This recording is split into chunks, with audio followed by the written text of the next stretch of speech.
From the Iowa Agribusiness Radio Network studios in Des Moines, this is Iowa Ag Matters. In today's show, Mark learns more about a survey on consumer choices in relation to high food prices.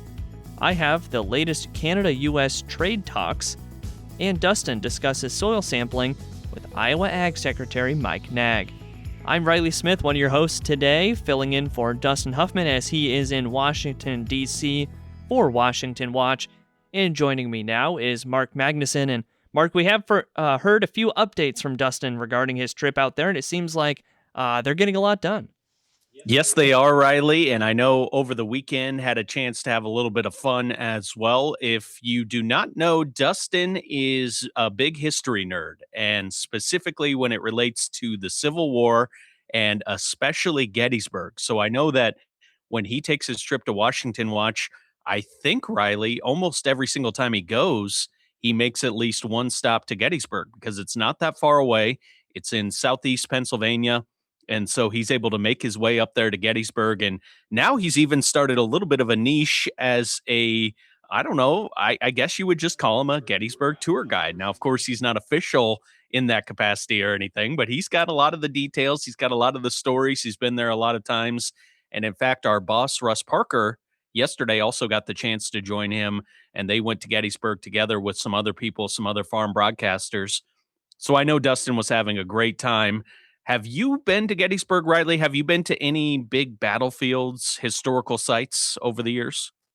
I have not been to Gettysburg, but I have been out to like Arlington Cemetery. I've been out to D.C. For a high school trip out there.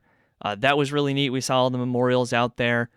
I guess it's a little bit of a different because there's not necessarily a big memorial to it, but, I've been to Custer, South Dakota, and there's obviously a huge history there of, the General Custer and, kind of his failure as a general, but there's a big history part to that too. So it is really interesting even to see, I guess, like with Custer, some of those battles that didn't end well, for the people in it or on the U.S. side of it. But I don't know. It is very interesting to see those things. Gettysburg is definitely a place I would like to get out to someday. I enjoy those historical war monuments as much as anybody else. And, of course, not as much as Dustin, like you mentioned. A secret of the trade is that his tours actually kind of go for a hot price now at the NAFB banquet every year. There's a lot of broadcasters who want to go on that tour with Dustin because they know how knowledgeable he is. That's certainly true. He's got the stories, he's got the details. He's been on plenty of those tours in Gettysburg, so he can pass along a lot of that information. And I know as he was getting ready to go to Washington, I was asking him if he's ready to go to the swamp, because Washington, D.C. literally built on a swamp when it was initially platted out and laid out. And he was excited because it wasn't supposed to be actually all that hot and humid, which is rare for this time of the year. I mean, I know it's going to get a lot worse in the summertime, but even now it starts to get pretty swampy in Washington, D.C. So he was looking forward to that. But here at home, of course, we've been continuing with this consistent weather pattern of pretty continuous rainfall. Although in talking with Greg McBride of Allendale, I'm going to be excited to ask him, is there a window opening up? Is there going to be a chance here in the next few days for farmers to really get rolling full speed ahead with planting? We know there are some areas where they already have been doing that, areas that haven't received the rainfall that we have. For example, here in central Iowa, where it's been about just every 2 to 3 days, we'll get at least some form of rain, it seems like. And we've had to let things dry out at least a little bit, and we're going to have to do that in the next few days. But we'll have to see if there's a window opening up here for planning to really get going full speed. And it does seem like there could be a window for that. The rest of the week, not really much of a chance for rain here in central Iowa, so we could see a lot of those planters rolling. You mentioned that conversation with Greg, and we'll go ahead and get into that now. Mark visiting with Greg McBride of Allendale to check out those opening grain markets. Joined today by Greg McBride of Allendale. Greg, what's happening with the opening trade?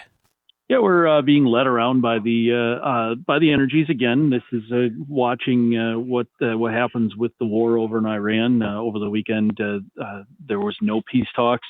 The president basically said that if Iran wanted to come to the table, they could make a phone call at this point. So we did bounce a little bit to start last night. We are up 2 to 3 in the corn. We're up about 4 or 5 in the beans, still inside of last week's range, but still looking pretty good at this point. We'll continue to watch the weather as we move forward throughout this week. It does look like after you get past some of these storms that are going to happen here today in the Midwest, that the next 10 days does open up for very good opportunities to plant. I know there's been some producers throughout the Midwest that have been planting. It's just seems like it's more localized areas that have been on the sidelines with some of these heavier rains. But the next 10 days or so looks very good to see some very good solid progress. And Greg, here in central Iowa, we've been getting very consistent rainfall. Has that put us in a unique position, or have there been other spots of the Corn Belt where it's been similar weather? Very similar in northern Illinois. We're having the same type of weather. A week and a half ago, we had like 3 tornado warnings throughout. We've had probably close to 10 to 12 inches of rain over the course of the last month or so. There's not a lot going on in our area, but we are starting to dry out a little bit. Like I said, we've got some thunderstorms that will be coming through today, going through Missouri and into to Illinois, and maybe then up into to Indiana and all that. But it does look like we should start to dry out and give these guys a chance to get some work done. Now I know we don't necessarily start to push panic button on the planting progress until we get to about the second, maybe third week in May. So if we're still behind pace in that second week in May, we probably will see the market start to have a positive or strong reaction to the upside. In rural Iowa, you need reliable information. The Iowa Agribusiness Radio Network brings you ag-specific content like market trends, weather outlooks, and policy updates that matter to your operation, while your local station brings you community news and consistent updates on what is happening in your area. It's a partnership built for the challenges of rural life.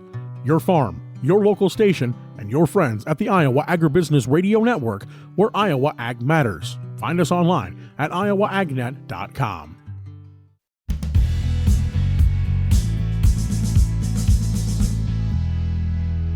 Big question in the ag world, also a big question in the retail space. Are consumers changing their buying habits, changing what they're doing when it comes to purchasing food at the grocery store, at the supermarket, at the meat counter, all of those things? What are those current trends right now as we've seen food prices, of course, at a very high level in recent times, and especially on the meat side as well? We will dive into that now with a recent survey about consumer buying trends. You're listening to Iowa Ag Matters. A recent survey about consumer buying trends shows that rising prices are affecting consumers' choices when purchasing food. The survey was conducted by the Strativation Group in partnership with food and agriculture communications agency Inspire. Kenny Kuhn is a vice president of insights at Strativation, and he says that a majority of respondents say pricing has impacted their food buying choices. Over half of these respondents agree that pricing has affected their food buying habits. In a separate question, same thing. Over half of these folks that we're saying it's also impacting how often they dine out and things like that. Kuhn details which food categories have been impacted by consumers cutting back. Number one response is backing off of alcoholic beverages. Top response, right? But then there's a top tier. There's about 5 or 6 others that were really important. And it was gourmet items, reducing gourmet items, dining in or takeout. First protein reduction was seafood, sweets and treats. And then rounding out the top tier was beef. Mace Thornton, a partner at Strativation Group, discusses how high-priced beef factors into the current situation with consumers. Beef really isn't being singled out, but it's part of that broader pattern that shows that consumers are pulling back on items that they see as discretionary or kind of high cost things. That doesn't make it any less important for the cattle and beef industry. We don't have a value shift away from beef. It is a highly price sensitive signal. The research surveyed more than 800 consumers. Hi, my name is Ethan Smith, and I've been a certified crop advisor in Iowa for about 6 years. The Iowa CCA program is valuable to me because it helps keep me informed on new topics and research around the industry, including soils, insects, diseases, and much more. It's also a great way to network with others around the state and beyond.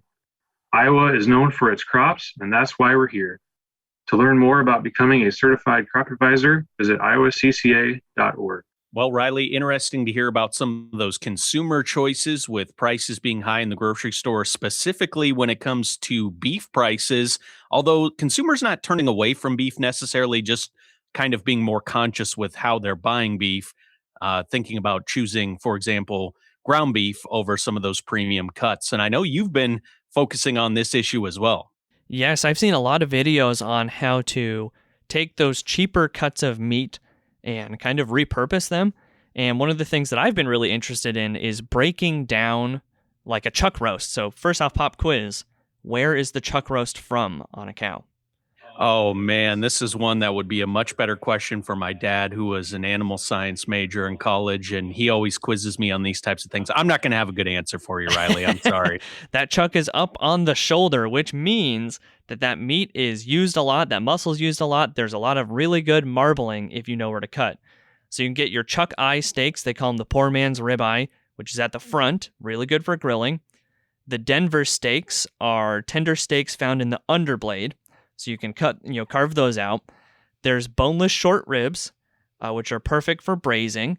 And then the rest of it, you could turn into stew meat. You could turn it into ground beef. Stew meat, I think, is really good because slow cooker recipes are really good when these prices are higher as well. We'll have more Iowa Ag Matters in a moment. In rural Iowa, you need reliable information. The Iowa Agribusiness Radio Network brings you ag-specific content like market trends, weather outlooks, and policy updates that matter to your operation, while your local station brings you community news and consistent updates on what is happening in your area. It's a partnership built for the challenges of rural life. Your farm, your local station, and your friends at the Iowa Agribusiness Radio Network, where Iowa Ag matters. Find us online at iowaagnet.com.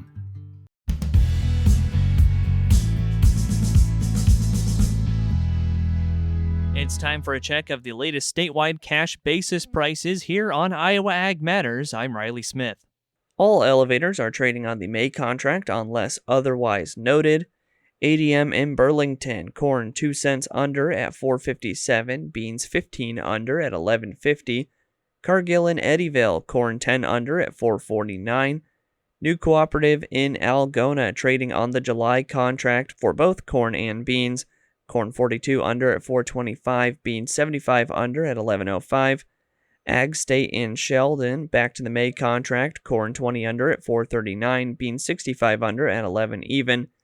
Ag State in Alta, corn 30 under at $4.29, beans 65 under at $11 even. Cargill in Cedar Rapids, corn 7 under at $4.52, beans on the July contract 30 under at $11.50. Back to the May contract, 5-Star Cooperative in Nashua, corn 26 under at $4.33, beans 56 under at $11.09. Lincoln Way Energy in Nevada, corn 15 under at $4.44. ADM in Des Moines, beans 20 under at $11.45. New Cooperative in Red Oak trading on the July contract, corn 36 under at $4.31, beans 75 under at $11.05. Mid-Iowa Cooperative in Green Mountain back to the May contract, corn 43 under at $4.16, beans 70 under at $10.95. New Cooperative in Sheraton on the July contract, corn 36 under at $4.31, beans 75 under at $11.05. Walk-On Feed Ranch back to the May contract, corn 42 under at $4.17, beans 60 under at $11.05. Cash corn and soybean prices are subject to change without notice, so check with your local elevator for the latest prices.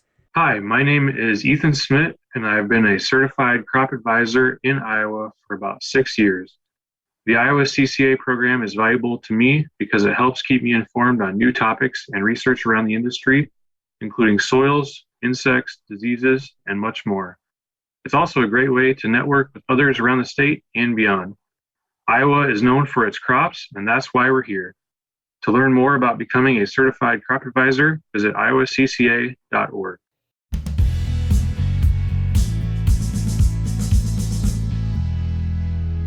You're listening to Iowa Ag Matters on the Iowa Agribusiness Radio Network. Soil sampling, one of those key topics that farmers need to stay on top of throughout the growing season, throughout the year, really.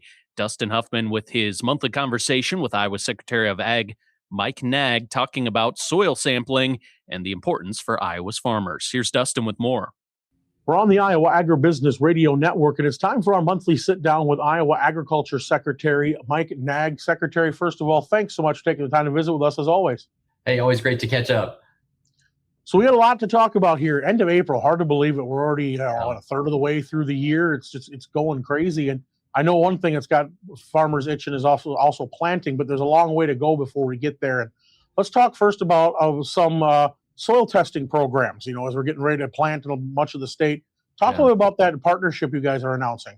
Yeah, absolutely. And spring is upon us, and we've needed that moisture that we've been getting. But at some point, you start to look at the calendar and say, my gosh, we want to get the planters rolling. And I think it's going to happen this week in a pretty major way. So I would expect a fast pace here as things really get ramped up. But yeah, this soil testing program is really all about trying to address both the economics around fertilizer and nutrient management, but also the environmental aspect of it as well. And so we launched here this spring, and what the impetus for this, of course, was the price that we're seeing around fertilizer, but also Iowa State University researchers had come out with a study on residual nitrogen levels in the soil, and we're running higher than normal. And there's a few reasons for that. Of course, we've had this drought that we're still working ourselves out of here in the state. We're retaining a lot of nitrogen, but also then a warm winter.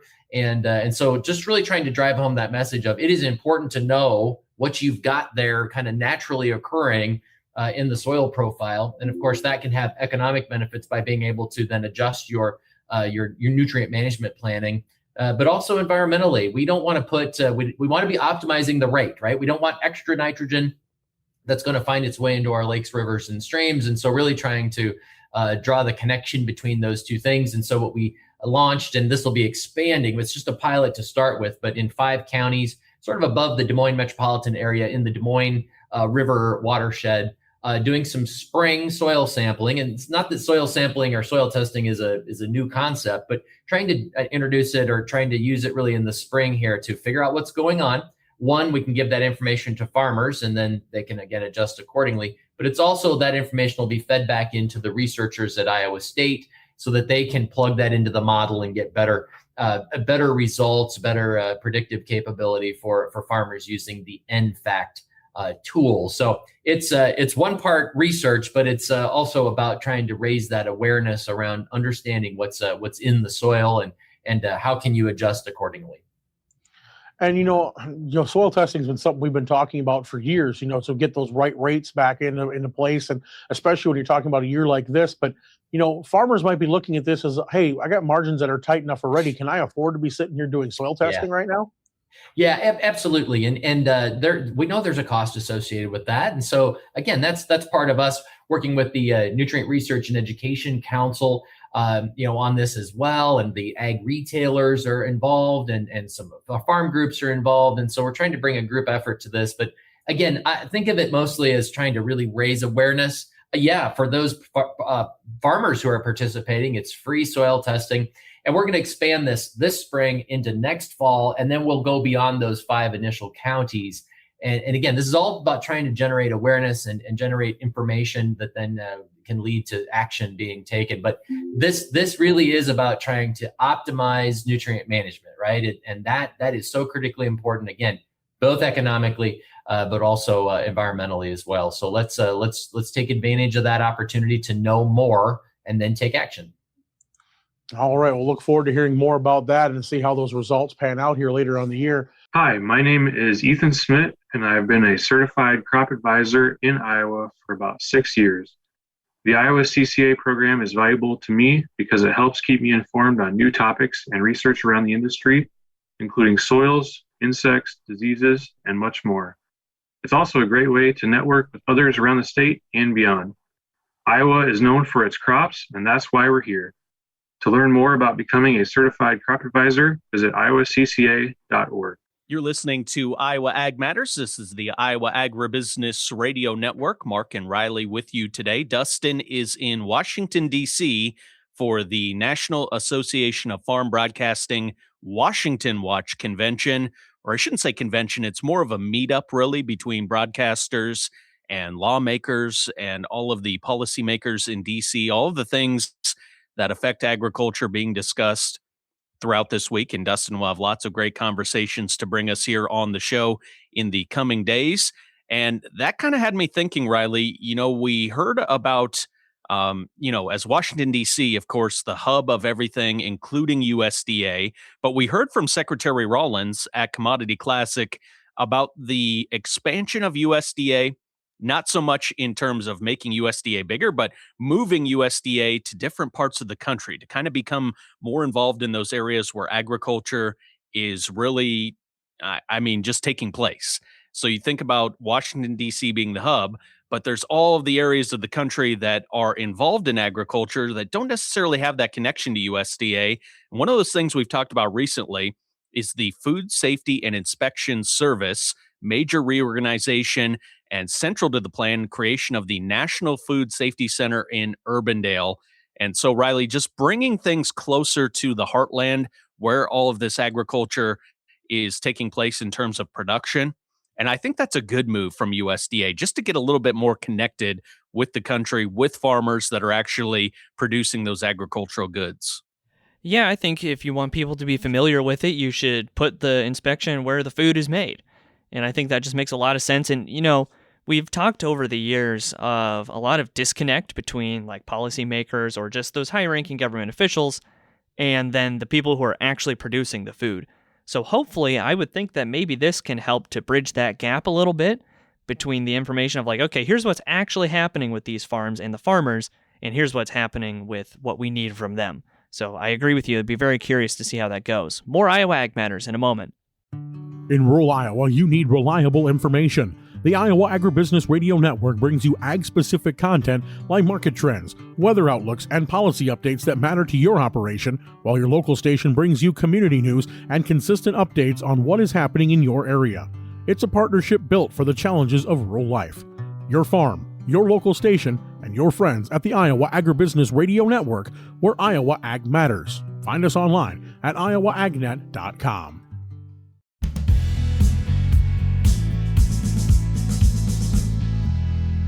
This is the Midday Market Update on Iowa Ag Matters. I'm Mark Magnuson, joined today by Justin McKinney of Comstock for the Midday Market discussion. Justin, mostly a green start to the day for the grains. Has that continued through midday? It sure has today, Mark. We're up 4.5 on the old crop corn here. New crop corn trading about 3 3/4 better, up between that and 4 higher here today. So positive on the corn.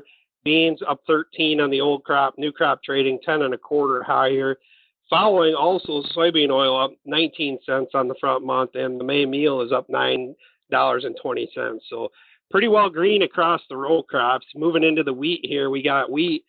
KC wheat actually did bounce off the lows of the day here, trading about 4 better in that May contract. Chicago wheat trading up about 8.5 right now. So the storyline, how dry it is out in the Kansas City wheat country. We did get rain over the weekend, pressured the market early this morning.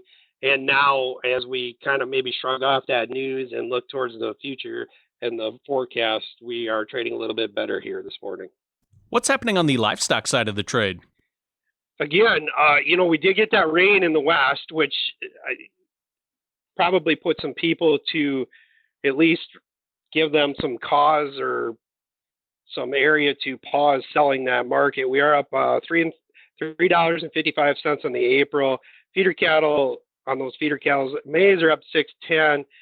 And we look at the fat cattle trading about 205 higher on the April. That does expire at the end of the week, so not a lot of volume there. we'll see how the cash market fills out this week. We did see some higher cash after most of the business was done last week. So does that continue? Not really sure. But so we have that $2 higher on the April. June's trading $3.77 higher on those June cattle. And on the hog market, we have those June hogs up 30 cents. Everything else kind of chopping around between unchanged and maybe a nickel better. It'll be interesting to see as we move forward. You know, there was massive selling in that lean hog complex. On the Commitment of Traders report, they were off over 20,000 contracts, open interest down almost 30,000 contracts. But how does that summer grilling season play out? Everybody sure anticipates with this high cost of beef as we move forward that the hog market will pick up, but we're going to need to see some life here sooner or later on that. Start your trading day the right way with Market Matters, the Iowa Agribusiness Radio Network's first look at the grain markets. Every morning, we bring you the numbers from the overnight session, plus a quick snapshot of the macro economy and what's driving market moves. Need to know what's coming next? Market Matters gives you a daily preview of market-moving news and reports so you're ready for the trading day ahead. And don't miss our daily livestock market outlook. Get the analyst predictions before the markets open. Get the edge you need. Tune into Market Matters every weekday morning, only on the Iowa Agribusiness Radio Network. May corn up 4.5 at 459.5. May soybeans up 13.5 at 1177 1/4. May soybean meal up 9.10 at 333.40. May soybean oil up 16 cents at 72.07. On the Merc, June live cattle up 360 at 248.83. May feeder cattle up $6.08 at 366.98. May lean hogs down 5 cents at 94.25. May pork cutout unchanged at 108.78. Class 3 milk up 33 cents at 17.88. That was a check of the midday markets on Iowa Ag Matters. I'm Mark Magnuson.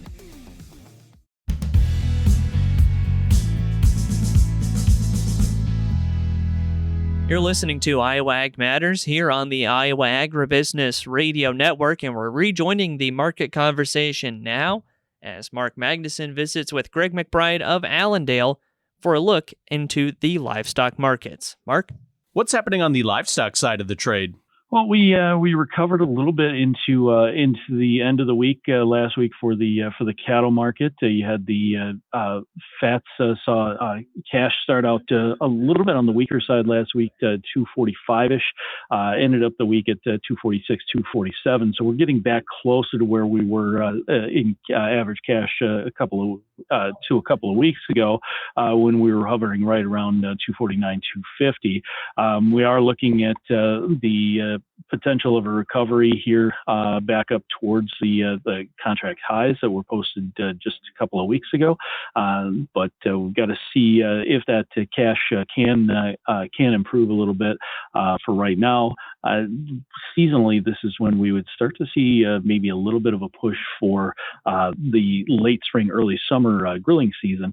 Maybe that could help round things out to the upside here. You know, as we look out to the hog market, that's been a market that's been in a downtrend. Had a nice little gap higher to start last week, and then backed off and filled that gap on Thursday or on Friday. It's up a little bit to start today, but we're looking for cash to start a rebound here. We've underperformed this hog market for about the last month and a half, 2 months.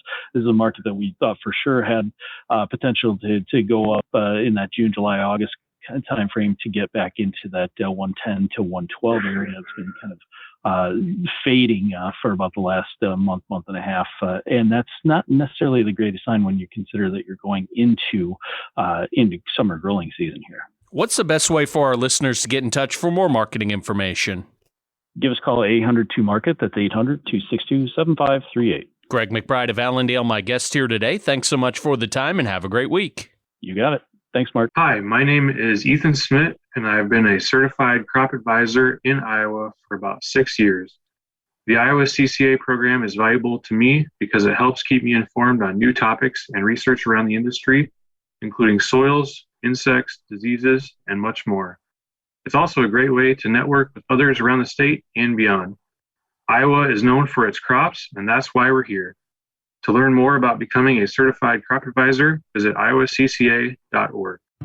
In rural Iowa, you need reliable information. The Iowa Agribusiness Radio Network brings you ag-specific content like market trends, weather outlooks, and policy updates that matter to your operation, while your local station brings you community news and consistent updates on what is happening in your area. It's a partnership built for the challenges of rural life. Your farm, your local station, and your friends at the Iowa Agribusiness Radio Network, where Iowa Ag matters. Find us online at iowaagnet.com.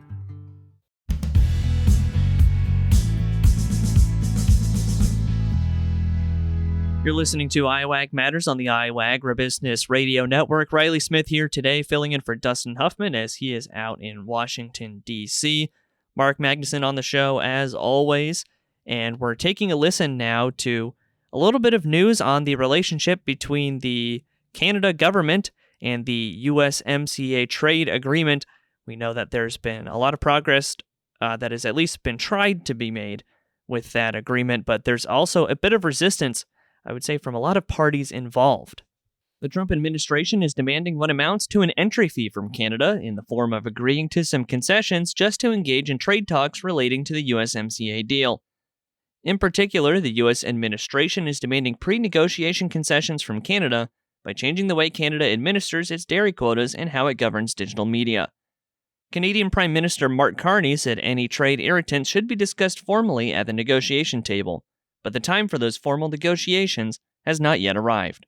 It will take some time. We understand what the Americans would call irritants or trade issues are. We have some on our side as well. We will sit down and work through those issues in the negotiation, and the time will come to really roll up our sleeves. The Carney government and its negotiating team are under increased pressure from industry and opposition political parties to show more trade deal progress.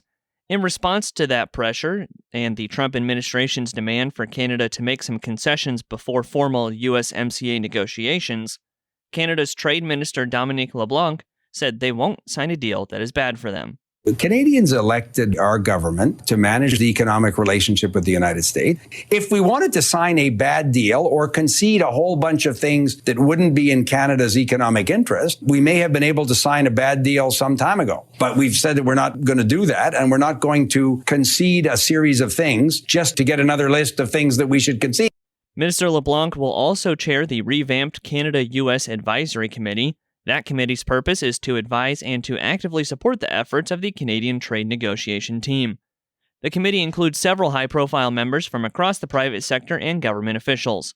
One of the new members includes Ralph Goodale, Canada's former High Commissioner to the United Kingdom. Goodale said dealing with a turbulent, sometimes chaotic Trump administration requires extreme levels of patience by all members of the Canadian negotiating team.